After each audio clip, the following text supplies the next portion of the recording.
વધુ એક મહત્વના સમાચાર। હવે મતદાનને ફક્ત 4 કલાક બાકી રહ્યા છે। આપ તમામ લોકોને વિનંતી છે કે આ 4 કલાકને બને એટલું વધારે રીતે યુટિલાઇઝ કરવામાં આવે। આપની આસપાસમાં જાઓ, કોઈ મતદાન નથી કર્યું તો તેને પકડીને લઈ જાઓ મતદાન કરવા માટે, કારણ કે આ પવિત્ર ફરજની સાથે સાથે આપણે તમામ લોકો એ પણ જોવાનું છે કે પછી એવું ના કહેતા કે આ ખોટી સરકાર બની ગઈ, ખોટો વ્યક્તિ આવી ગયો સાંસદ તરીકે। મતદાન કરશો તો તેવું કહેવાનું, ફરિયાદ કરવાનો મોકો રહેશે। મતદાન નહીં કરો તો તે ફરિયાદ જ આપની પાસે જતી રહેશે। સૌથી વધુ મતદાન બનાસકાંઠામાં 45.89%, સૌથી ઓછું 30.80% પોરબંદરમાં થયું છે। બિલકુલ, બનાસકાંઠામાં મતદારોને મતદાન માટે પ્રેરવા બનાસકાંઠાના ગ્રામ્ય વિસ્તારના લોકોનો અનોખો નુસ્ખો સામે આવ્યો। ઢોલ નગારાની સાથે મતદારોએ ગરબા કરી મતદારોને મતદાન કરવા માટે પ્રેર્યા હતા। તો થરાદમાં સૌથી વધુ 51.7% મતદાન થયું હોવાની જાણકારી છે। ગેનીબેનના મત વિસ્તાર વાવમાં 45.14% મતદાન થયું છે। સૌથી વધારે મહત્વની વાત, ગુજરાતમાં બનાસકાંઠા સૌથી વધુ 46% મતદાન સાથે છે। કિશોર અમારી સાથે જોડાઈ ગયા છે, ન્યૂઝ 18 સંવાદદાતા। કિશોર, જે રીતની પરિસ્થિતિ બનાસકાંઠાની રહી છે, ચર્ચામાં પોલિટિકલની સાથે સાથે મતદાનમાં પણ આપની પાછળના દ્રશ્યોમાં જોવા મળી રહ્યું છે મહિલાઓની કતાર છે, મહિલાઓ વચ્ચેની જંગમાં મહિલાઓ મહત્વની ભૂમિકામાં।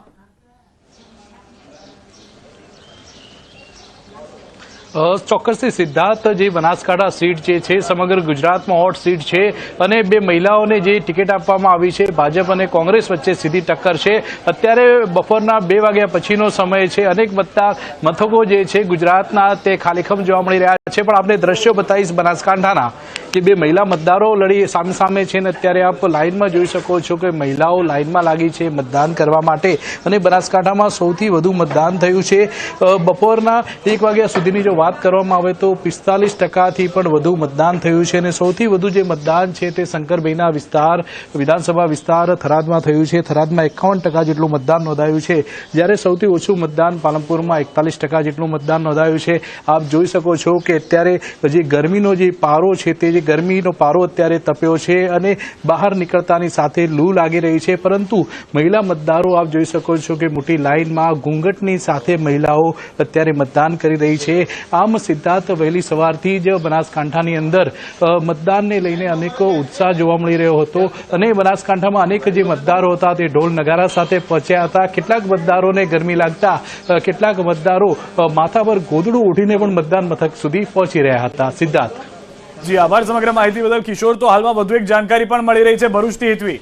બિલકુલ, ભરૂચથી આ મહત્વના સમાચાર આવી રહ્યા છે સામે। ભરૂચમાં અત્યાર સુધીમાં 45% મતદાનની આ ટકાવારી સામે આવી છે। ભરૂચના ડેડિયાપાડામાં સૌથી વધુ 55% મતદાન થયું છે। આ ટકાવારી જે સામે આવી રહી છે ભરૂચથી, ચેતર વસાવાનો મત વિસ્તાર છે ડેડિયાપાડા, અને ત્યાં 55% અત્યાર સુધીમાં મતદાન થયું છે। ઝઘડિયામાં 50%થી વધુ મતદાનનો આંકડો જે છે તે હાલ જઈ રહ્યો છે ભરૂચથી આ વિગતો। અંકલેશ્વરમાં સૌથી ઓછું 39% મતદાનનો આંકડો સામે આવ્યો છે। ડેડિયાપાડામાં સૌથી વધુ છે। ભરૂચમાં અત્યાર સુધીમાં ઓવરઓલી 45% મતદાનનો આંકડો સામે આવ્યો છે। ભરૂચના ડેડિયાપાડામાં સૌથી વધુ 55% મતદાન થયું છે। તો આ તરફ ચેતર વસાવાનો મત વિસ્તાર છે ડેડિયાપાડા, જ્યાં સૌથી વધુ 55% અત્યાર સુધીમાં મતદાન થયું છે। ઝઘડિયામાં 50%થી પણ વધુ મતદાનનો આંકડો છે।